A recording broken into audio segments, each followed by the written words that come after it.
Cette émission vous est présentée par Tourisme Bas-Saint-Laurent, qui vous invite à découvrir les nombreux trésors de cette magnifique région de l'Est du Québec, là où le fleuve et les îles font partie du quotidien.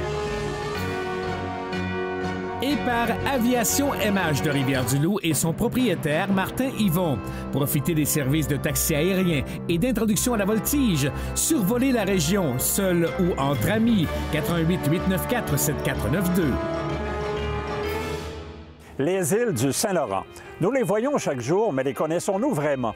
La majorité semble calme et abandonnée, alors qu'en fait, elles regorgent de vie, ont gardé leur caractère sauvage et sont des havres pour des milliers d'oiseaux. Dans les minutes qui vont suivre, je vous invite à découvrir avec moi ces îles au trésor.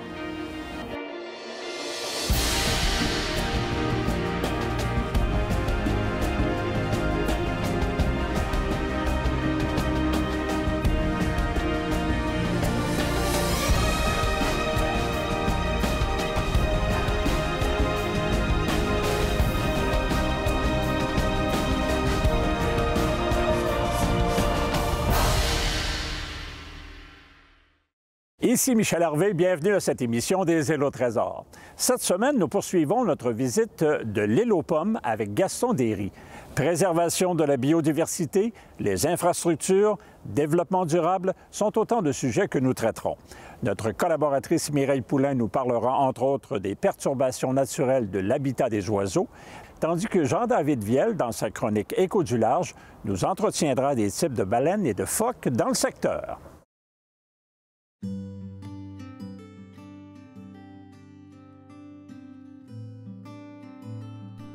Gaston Derry se rend à l'île aux pommes depuis son enfance. Cette préparation, ce trajet en bateau, il l'a fait des centaines de fois. Pourtant, pour lui, chaque visite est unique. Lorsqu'il se dirige sur cette île aux oiseaux, qu'il a ni plus ni moins contribué à créer, il est toujours fébrile.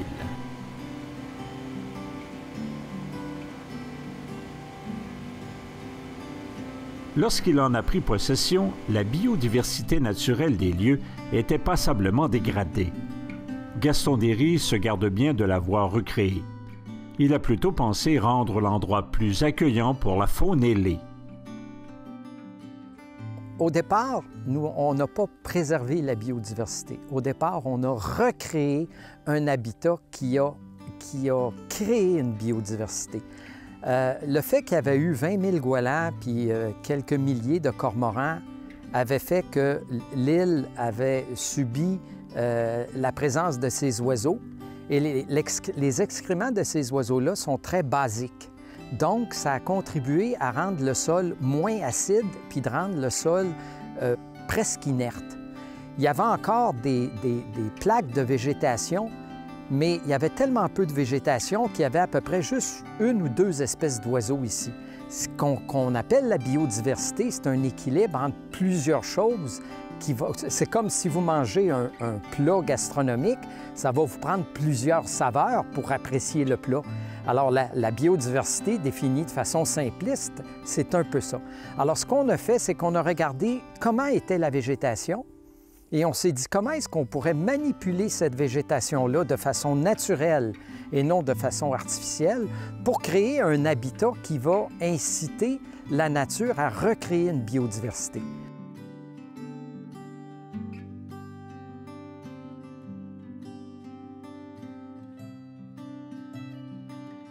Alors là, on a été chercher des boutures de groseilliers, on a fait du marcottage avec des gadeliers, on a traversé de la terre sur l'île et on a fait un brûlage contrôlé avec des spécialistes qui sont traversés ici au printemps avec des lance-flammes et qui ont brûlé l'île. Alors, en brûlant l'île, ça libère de l'azote, puis en libérant de l'azote, ça contribue à créer un substrat qui va être accueillant pour différentes espèces de plantes. Et une chose qui est extrêmement surprenante, c'est qu'on a vu à un moment donné apparaître des framboisiers sur l'île. Ce qui veut dire qu'il y a probablement déjà eu des framboisiers sur l'île, mais la graine de framboisier peut demeurer en dormance dans le sol des centaines d'années et va attendre des conditions propices pour se développer. Et le feu avec la libération de l'azote, puis avec la chaleur qui a contribué à faire ouvrir les téguments de framboisiers, fait qu'à un moment donné, les framboisiers se sont mis à pousser. Parce que les framboisiers se sont mis à pousser, ça a créé un substrat un peu plus forestier. Vous avez d'autres plantes qui sont arrivées. Et à un moment donné, on a eu des épilobes qui sont venus, on a eu quelques peupliers qui sont venus, on a eu toutes sortes de plantes qui sont venues. Et là, les petits oiseaux qui étaient sur la rive sud et qui sont venus sur l'île aux pommes, ils se sont dit « Non, mais c'est donc bien beau ici, on va venir plus souvent. » Mais eux autres mangent des graines de l'autre côté. Et lorsqu'ils jettent leurs excréments sur l'île, les petites graines des plantes ne sont pas digérées et vont prendre racine ici.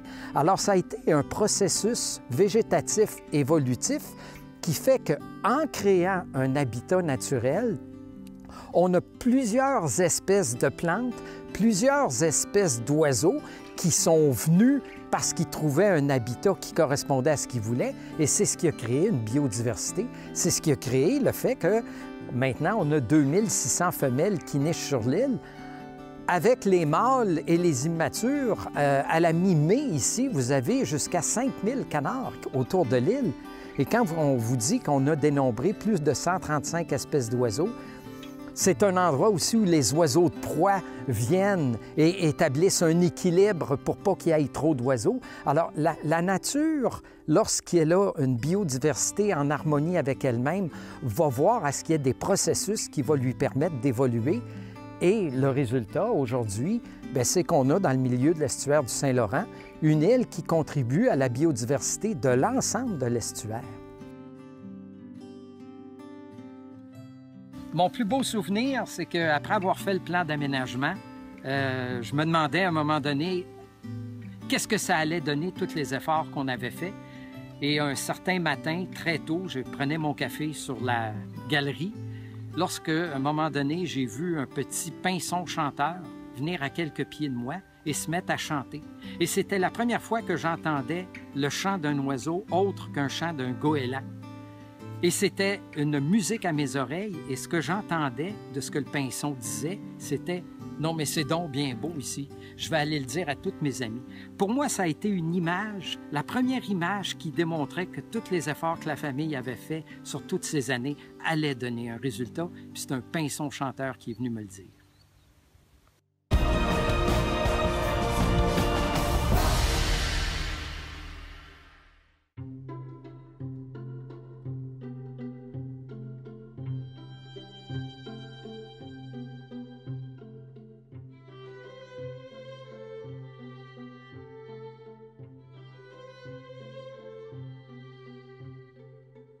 D'abord, le petit chalet qu'il y a ici, c'est mon grand-père qui l'a construit en 1927.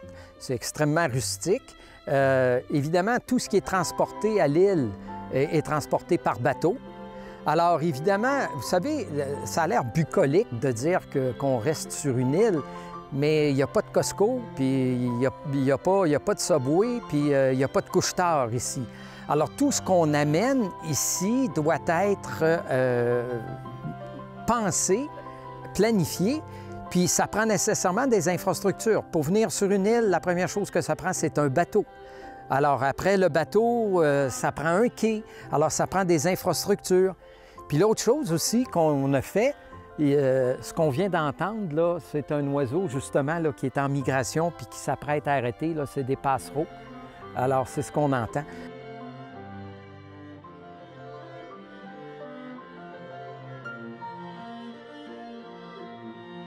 L'autre chose aussi, ici, on n'a pas Hydro-Québec, on n'a pas d'aqueduc, on n'a pas d'eau. Alors, qu'est-ce qu'on a fait? C'est que l'énergie électrique nous est donnée par l'énergie solaire. L'eau nous provient de la pluie, de l'eau de pluie.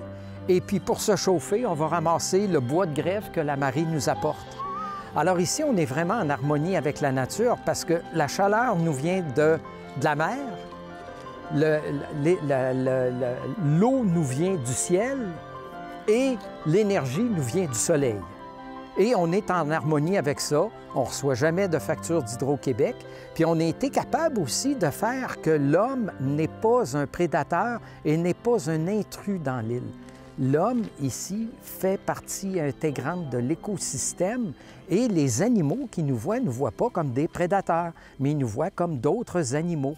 Et c'est ça que j'appelle un équilibre entre la façon de vivre, de mettre son génie au service de la nature et de vivre en harmonie avec la nature. Et c'est ce qu'on a réussi à faire. Sur l'île aux pommes, les oiseaux ne voient pas les humains comme des ennemis. Gaston Derry a pu le démontrer lorsqu'un visiteur lui a demandé de voir une femelle édère de près. Alors, je dis, venez, je vais aller vous en montrer une. Alors, je me suis approché, j'ai pris une femelle édère dans mes mains, je leur ai montré, je l'ai remis sur son nid, puis elle ne s'est jamais sauvée. Pourquoi? Elle nous reconnaît. Il y a la philopatrie, un phénomène qui existe, c'est que la femelle édère revient tout le temps nicher sur l'île où elle est née et revient tout le temps nicher sur le même nid. Alors, ils nous reconnaissent.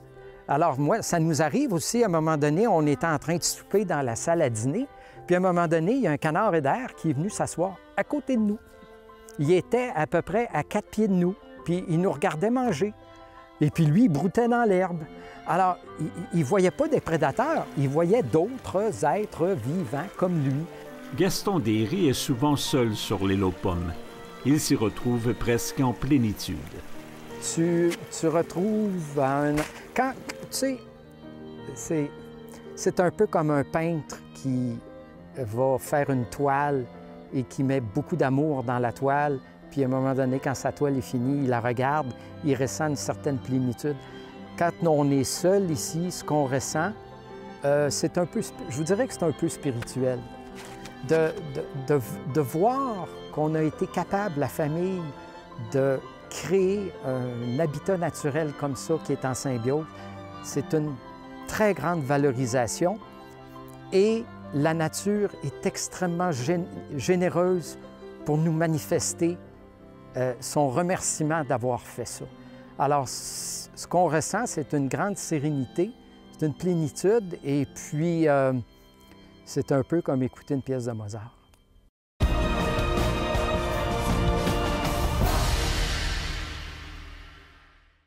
Je suis Jean-David Viel, bienvenue aux Échos du Large. Aujourd'hui, les baleines.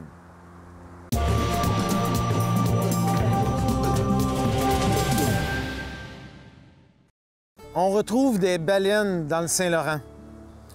Une dizaine d'espèces vont fréquenter les eaux à l'été, alors qu'une espèce vivra à l'année dans le Saint-Laurent.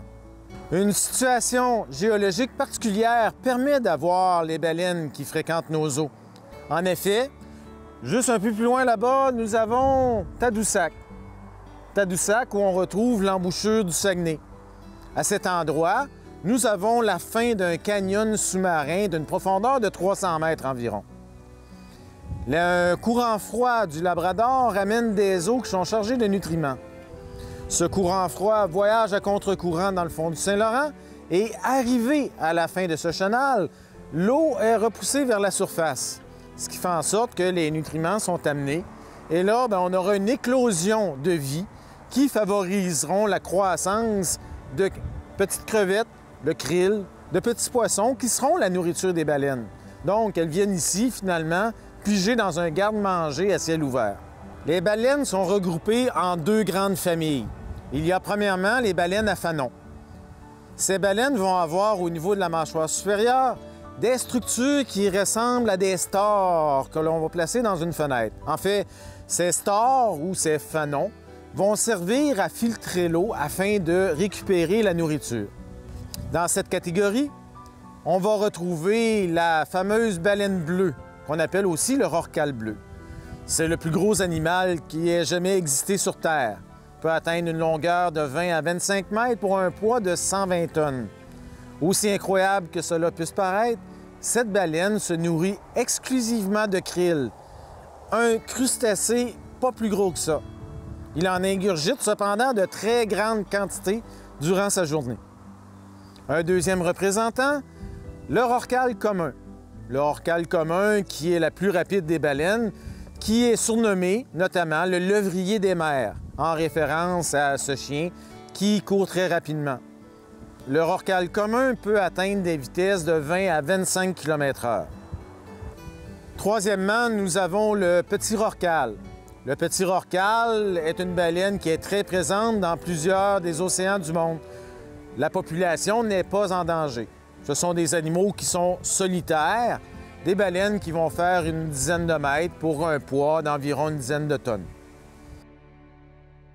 Finalement, nous avons le rorqual à bosse, ou communément appelé aussi la baleine à bosse.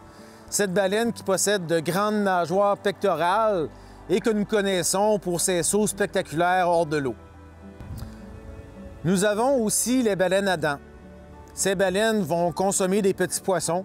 Les dents ne vont leur servir que pour saisir leur proie afin de les avaler.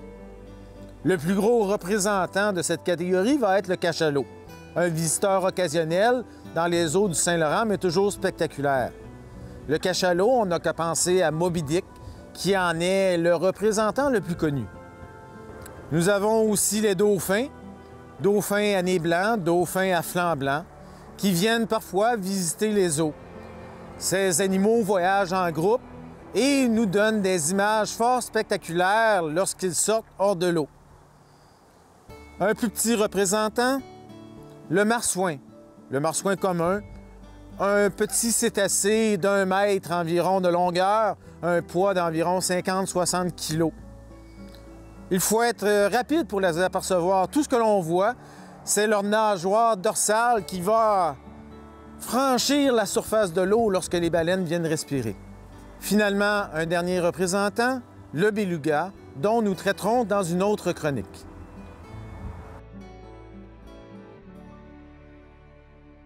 L'aventure de Gaston Déry avec son île aux pommes est fascinante. Lui et ses collaborateurs se sont servis de données théoriques pour les mettre en pratique avec succès. La nature a fait le reste. Suite à cette saga unique, la rédaction d'un livre s'imposait.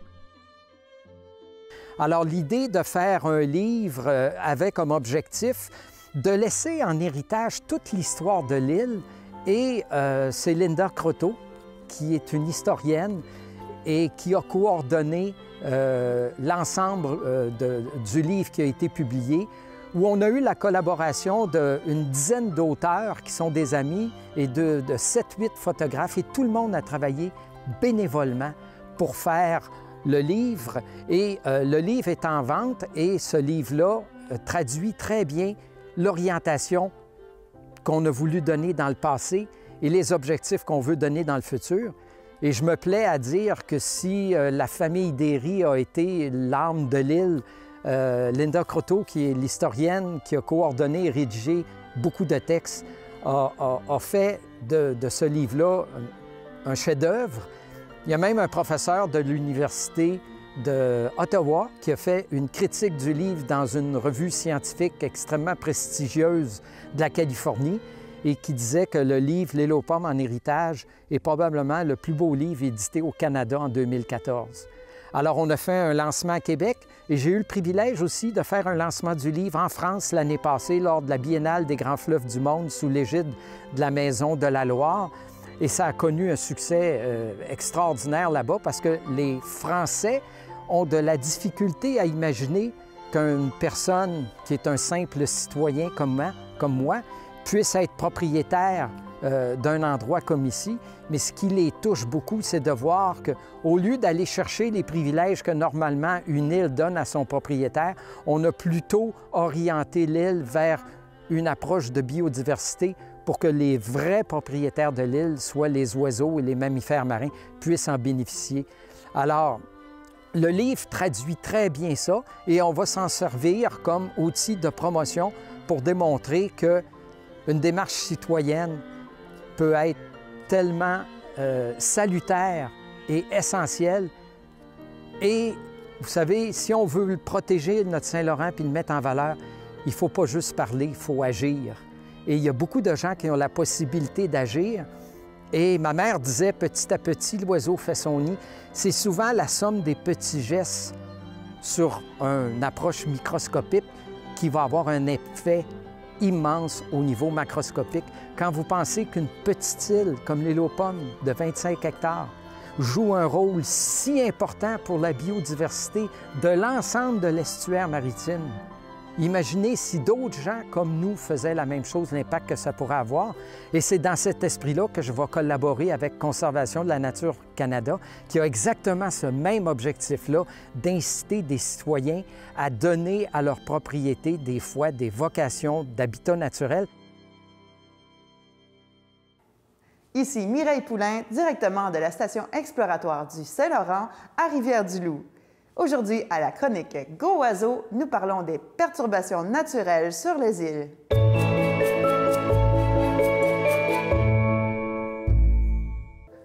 Tout d'abord, le climat des îles n'est pas tout à fait le même que sur la côte, car il est influencé par les masses d'air frais qui proviennent du fleuve Saint-Laurent. Sur les îles boisées, on retrouve donc des peuplements plus conifériens que ce que l'on devrait retrouver à cet endroit normalement. On y retrouve donc des forêts de sapins ou des forêts d'épinettes. Certains mammifères qui vivent sur les îles peuvent aussi perturber la végétation de ces îles. Ceux-ci fouillent le sol et favorisent la croissance de certaines espèces de milieux perturbés, comme la grande bardane, qu'on appelle communément la toque. Vous savez, là, ces petites boules qui collent après les vêtements et qu'on a de la difficulté à enlever? Le renard roux peut aussi traverser sur les îles. Il est particulièrement problématique sur les îles où l'eider à duvet va nicher, car il va faire de la prédation des nids et ce n'est pas très bon pour le succès reproducteur de l'eider à duvet. Il y a aussi certains insectes envahissants qui peuvent changer la végétation des îles. Par exemple, dans les années 70, il y a eu une grosse invasion de la tordeuse des bourgeons de l'épinette. En 2015, on constate un retour de cette tordeuse qui s'attaque principalement aux sapins, en fait. Le cormoran à aigrette est aussi un facteur important dans les changements des communautés végétales sur les îles. Ils installent leur nid dans les arbres et leurs excréments très acides vont nuire aux arbres qui vont éventuellement mourir. Alors, malgré l'apparente simplicité des îles, souvenez-vous qu'il y a un paquet de facteurs naturels qui influencent leur environnement.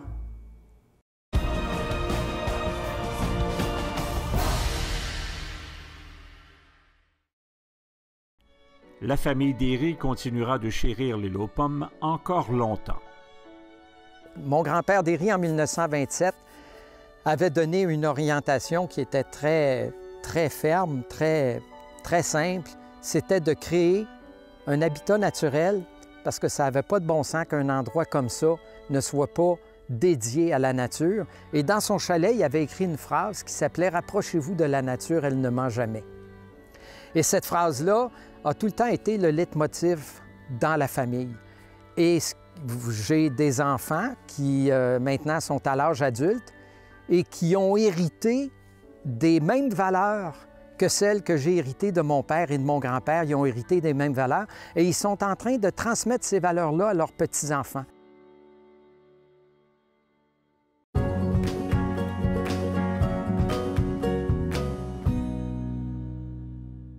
Je m'appelle Marc Larouche. On est à la pointe de Rivière-du-Loup avec Karine Lebel de Tourisme Bas-Saint-Laurent. Bonjour. Bonjour Marc. Tu nous parles aujourd'hui des circuits quad VTT. Oui, des circuits quad. On a l'hiver, la motoneige, tout ça, mais on a aussi les circuits, le quad qui se développe beaucoup. La région de Chaudière-Appalaches et la région de la Gaspésie ont quand même beaucoup de circuits. Et ici, au Bas-Saint-Laurent, ça commence de plus en plus à se structurer. Donc, on a décidé d'embarquer là-dedans. C'est un produit qui est encore en développement. On en fait la promotion parce qu'on a maintenant un outil promotionnel, la carte de VTT. Et puis, c'est ça, fait qu'on est dans une lancée là, à essayer de le promouvoir, que les entreprises embarquent là-dedans et puis de faire que les quadistes viennent nous rencontrer. C'est un nouveau produit, c'est pas facile, il faut le faire connaître. Oui, effectivement. L'année dernière, on a quand même eu un gros rassemblement, un gros jamboree de VTT. Il y avait environ 300 VTT qui étaient ici dans la région qui ont adoré les circuits. Donc, ça nous a donné un beau guts pour continuer. Alors, ce nouveau circuit sera accessible quand? La carte est déjà prête. Vous pouvez vous la procurer sur le site Internet de Tourisme Bas-Saint-Laurent, le bassaintlaurent.ca. Vous pouvez la commander en ligne, la visionner en ligne également. C'est tout pour cette semaine. Lors de notre prochaine émission, nous vous réservons une visite de l'île aux Basques avec son gardien depuis plus de 20 ans, Jean-Pierre Rioux. Nous y découvrirons les vestiges de ce peuple qui se servait de l'île comme refuge. Ici Michel Hervé, merci d'avoir été là. À la semaine prochaine et bon vent.